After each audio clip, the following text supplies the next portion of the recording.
Jadi, pada kesempatan kali ini kita akan belajar mengenai persamaan linier dan penerapan-penerapannya dalam bidang ekonomi. Nah, ini salah satu materi review yang mungkin beberapa teman-teman udah pernah belajar sebelumnya. Jadi, kita bakal review bareng-bareng mengenai persamaan linear dan penerapan dalam bidang ekonomi. Oke, langsung aja. Jadi, perusahaan garis lurus atau ini adalah sebuah hal yang mungkin udah nggak asing lagi ya. Jadi mungkin aku jelasin lagi aja. Persamaan garis lurus atau persamaan linear itu adalah sebuah garis lurus yang digambar dalam suatu grafik atau diagram kartesius. Dia ada sumbu horizontal X dan juga sumbu vertikal Y yang dengan titik origin itu 0,0. Jadi kalau misalnya digambar ini nih, itu yang namanya persamaan garis lurus itu digambar jadi gini atau yang seperti ini. Nah, itu disebut dengan persamaan garis lurus.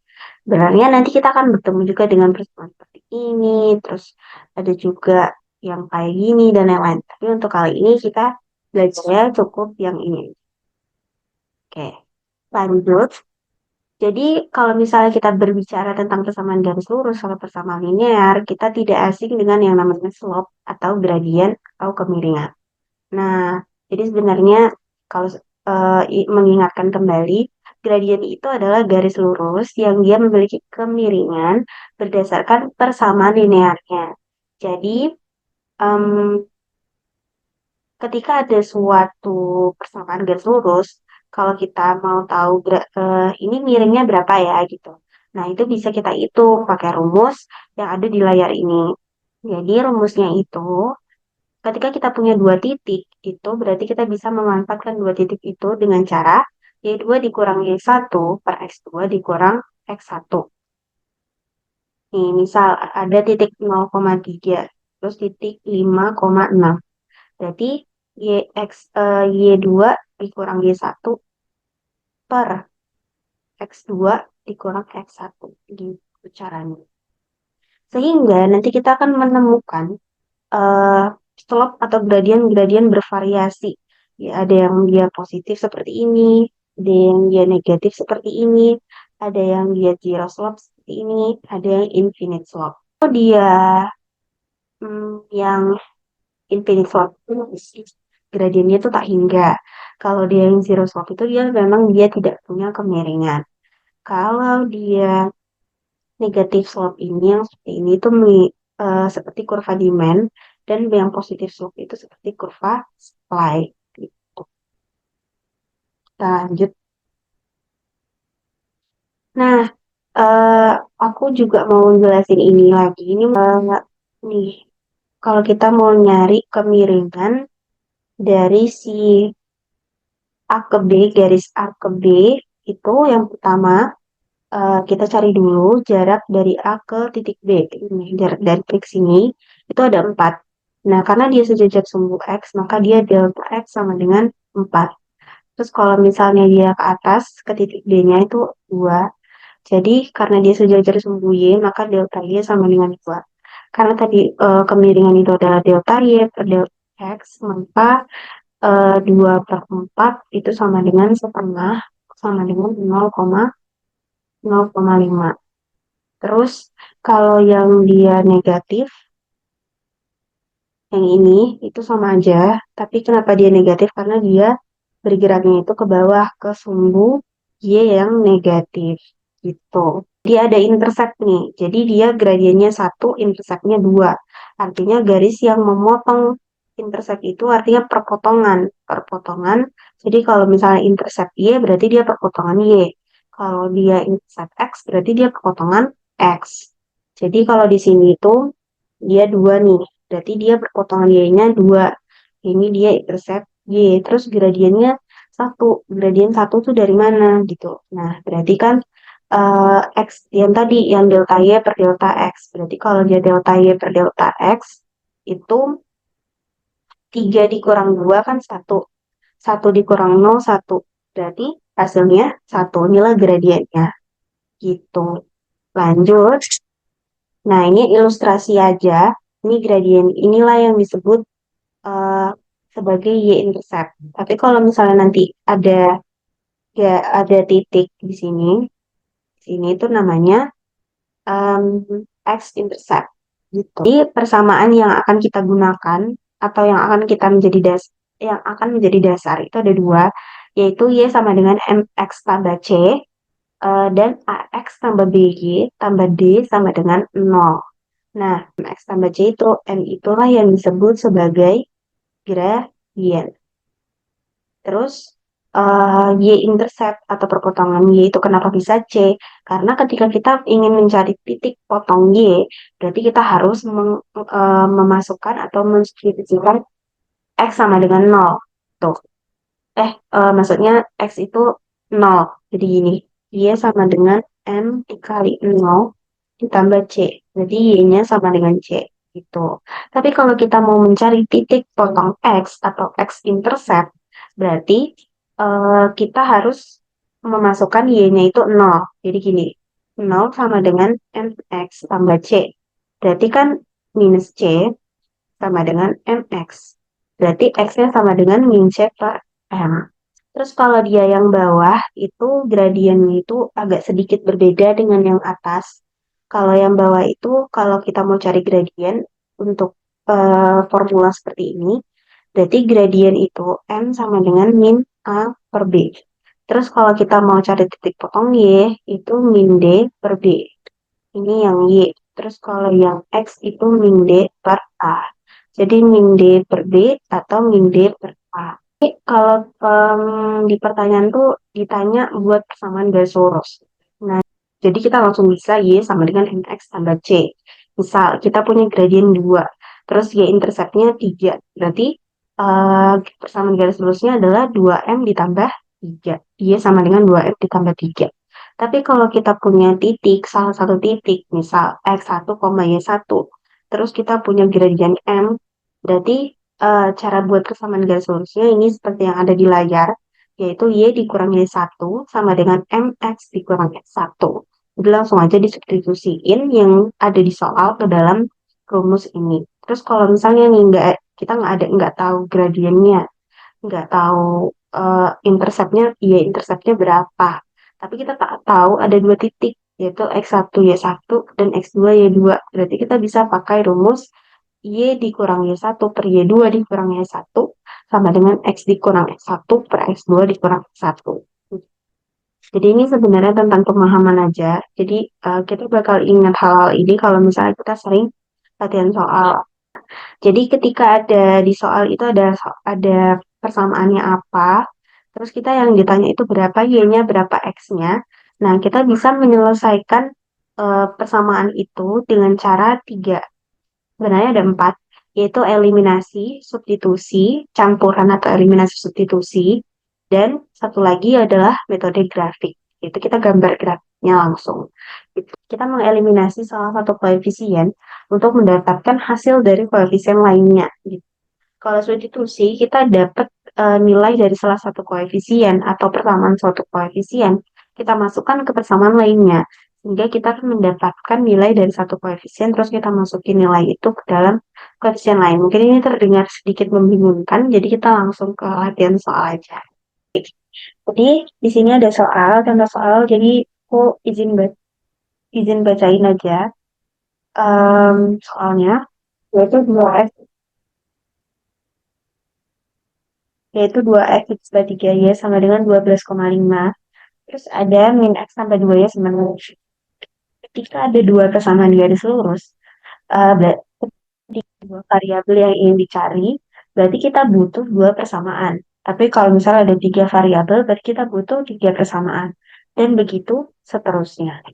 Jadi eliminasi langsung, kalau dia eliminasi, berarti kita harus menyamakan koefisien salah satu variabel. Yaitu misal di sini yaitu yang kita samakan itu adalah 2X dan min X. Jadi yang kita samakan itu yang ini 2X dengan min X. Jadi dia jadi sama-sama 2 karena yang di bawah dikali 2. Terus kita mendapatkan Y-nya sama dengan 3,5. Karena ini dikali 2 dapat 3,5. Dan 3,5 ini kita substitusiin ke salah satu persamaannya aja. Boleh dua-dua.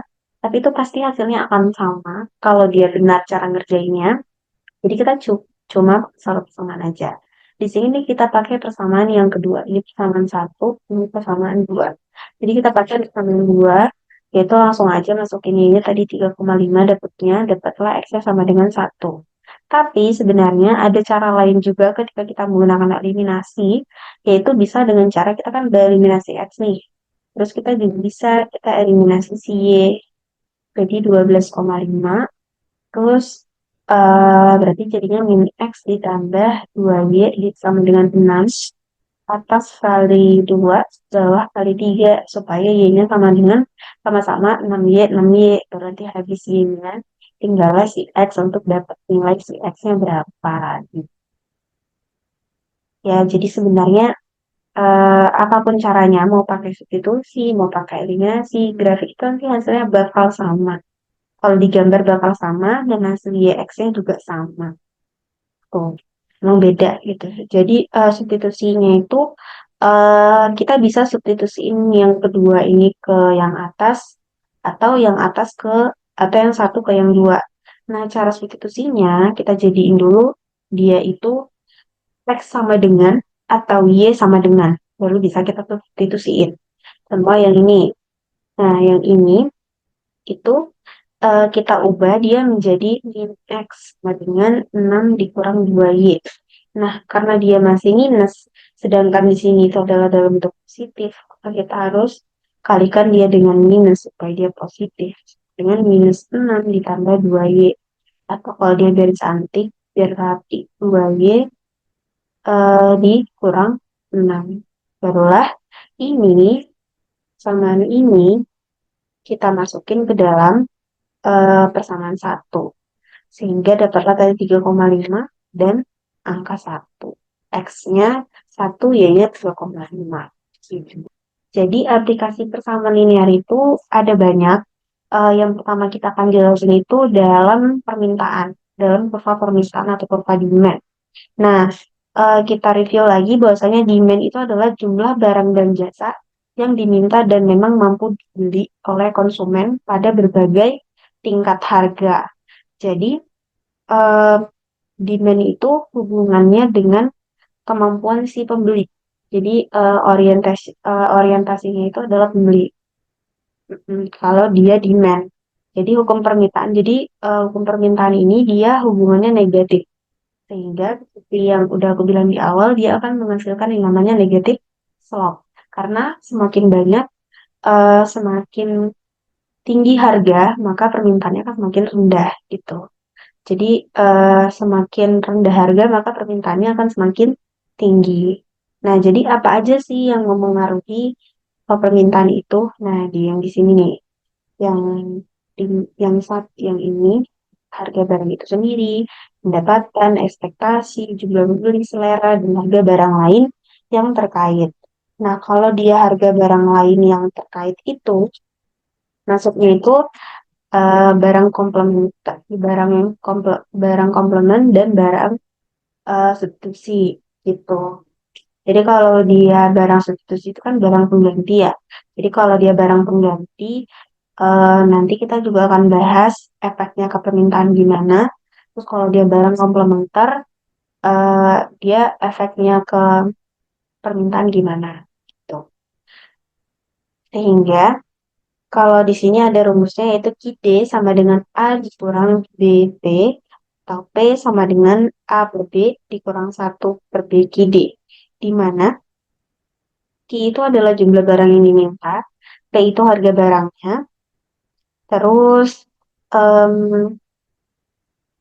ya itu aja yang mau kita bahas lanjut ke slide selanjutnya. Nah, jadi kurva permintaan itu digambarkan dengan seperti ini gitu. Jadi P sama dengan A per B dikurang 1 per BQ. Nah, solve-nya itu ada kemiringannya itu adalah min 1 per B. Terus kalau dia interceptnya itu adalah A per B. Kalau horizontal interceptnya itu adalah si A gitu. Jadi kira-kira seperti ini gambarnya. Sebab itu tadi kemiringan. Jadi kemiringannya itu dia yang ini nih. Nah ini tuh disebut dengan kemiringan. Terus kalau yang A per B itu dia intercept Y. Kalau dia yang A doang, itu dia intercept si X. Gitu. Terus lanjut. Nah, misalnya indeks A pada harga 15,30 dolar itu 15,3 dolar itu ada jumlah yang diminta atas suatu barang itu 60 unit. Terus jumlah ini turun menjadi 35 unit saat harganya itu sebesar 19,3 dolar. Nah, berarti ketika harganya naik, permintaannya turun, gitu kan. Nah, jadi caranya gimana untuk mengetahui persamaan permintaannya itu? Jadi kan tadi awalnya itu dia punya barang itu 60 unit, terus harganya 15,3. Jadi kalau kita bikin jadi titik, terus jadi 60,15,3. Itu yang pertama, titik pertama. Terus titik kedua, pada saat dia 35 unit, harganya itu 19,30. Nah, ini titik kedua. Nah, ini kita bisa cari gradiennya pakai yang Y2 dikurangi Y1 eh, per X2 dikurang X1. Nanti ketemu gradiennya berapa. Setelah kita ketemu gradiennya berapa, itu bisa kita masukin ke rumus yang Y sama dengan MX ditambah eh, MX ditambah C. Sorry, bukan yang ini. Yang kita masukin itu yang rumus demand.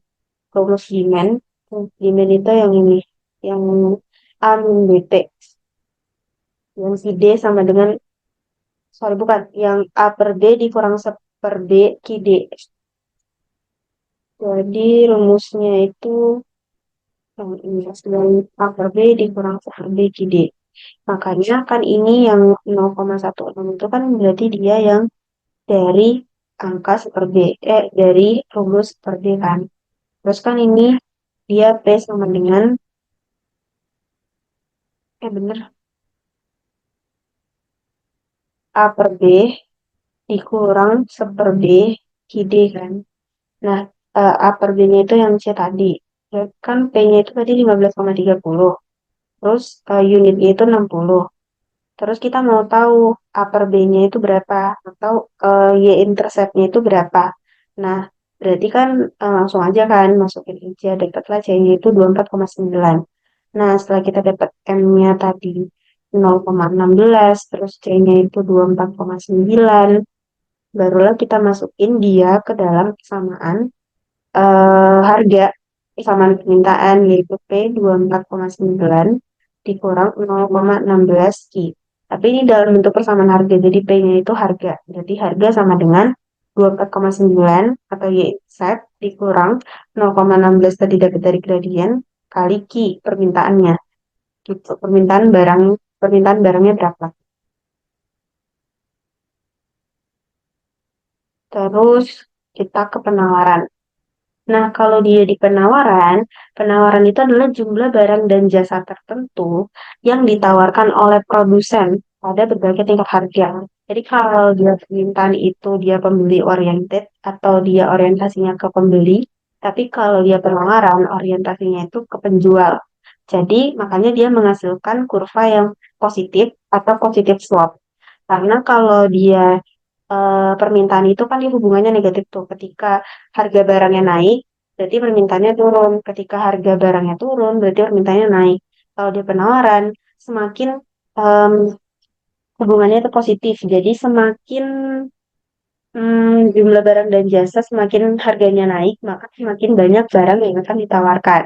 Karena produsen atau penjual itu memiliki kemampuan untuk biaya produksinya itu lebih banyak. Makanya dia bisa menghasilkan barang yang lebih banyak ketika harganya naik. Tuh. Tapi ketika harganya turun, justru produsen tidak bisa menghasilkan barang lebih banyak. Makanya dia hubungannya itu. Makanya dia berbeda. rumusnya. Rumusnya itu dia QS sama dengan min A ditambah BP. Kalau misalnya kita membahas tentang QD, itu kan QD sama dengan A dikurang BP kan. Tapi kalau misalnya dia di QS, dia min A ditambah BP. Terus P-nya, harganya A per B ditambah S per B, QD.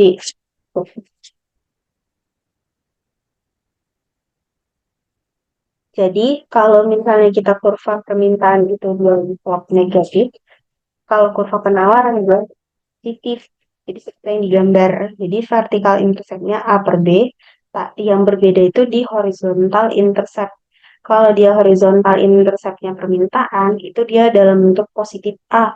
Tapi kalau dia horizontal interceptnya penawaran, dia dalam bentuk negatif A gitu. Terus untuk kurva permintaan itu kan dia A per B dikurang seper B ki D.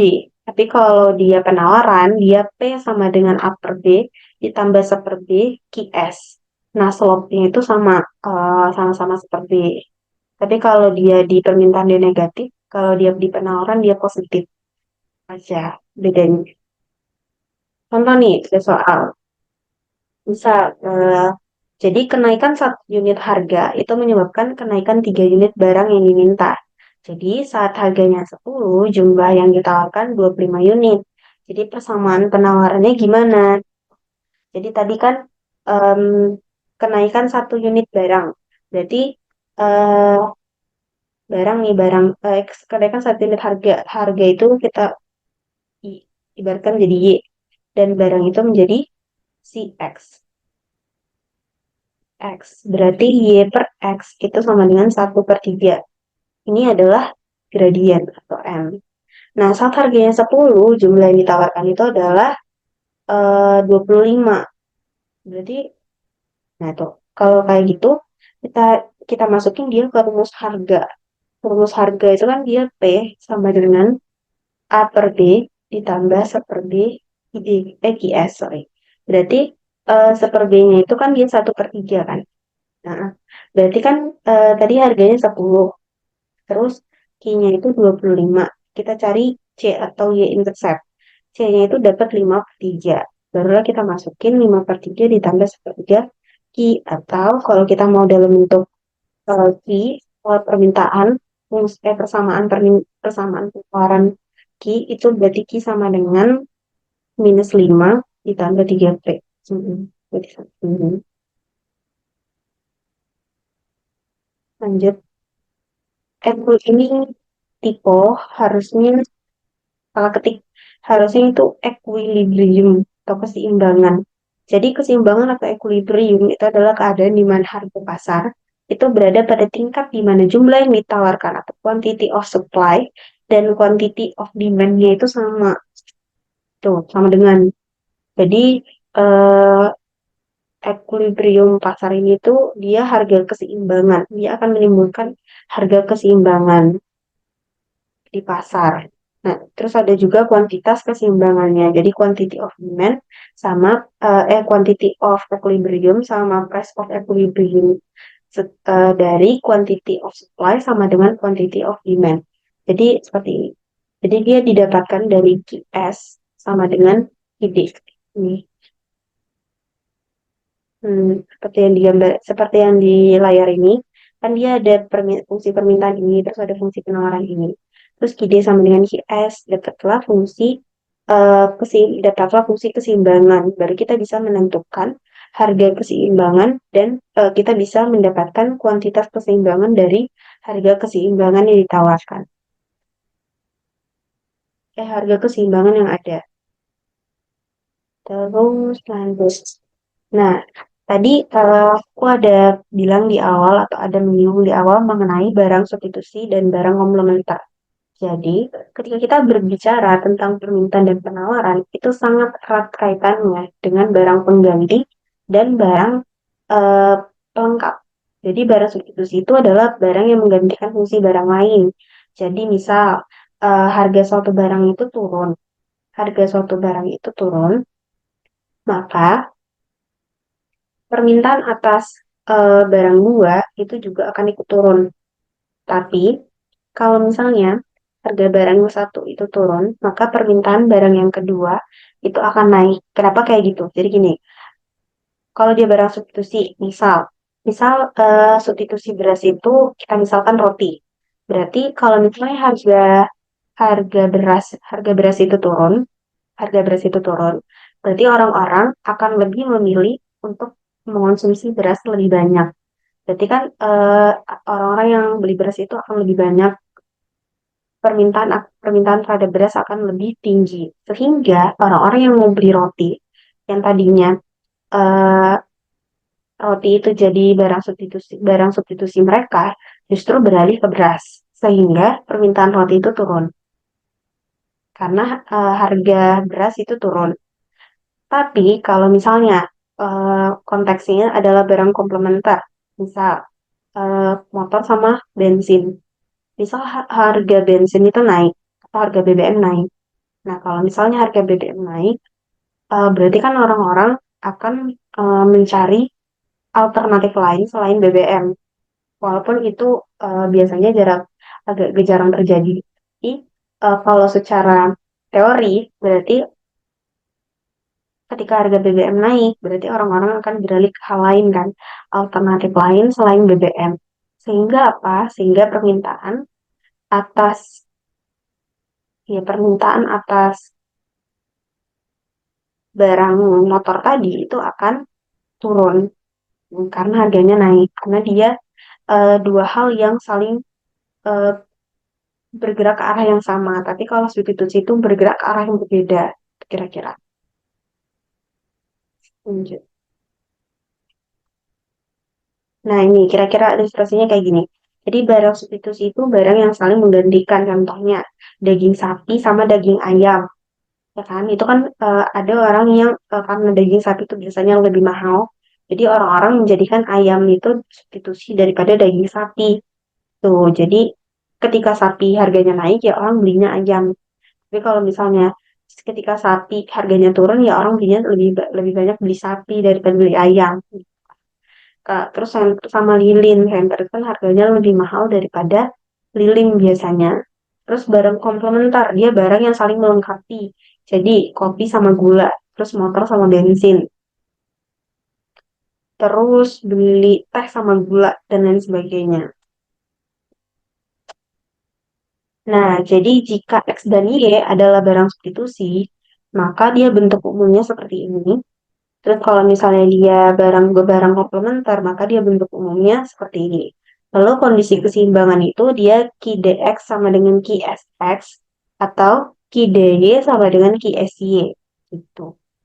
Jadi dia ada bentuk-bentuk umum yang harus kita pahami dan harus kita ingat. Kita jangan lupa sewaktu kita melakukan latihan soal.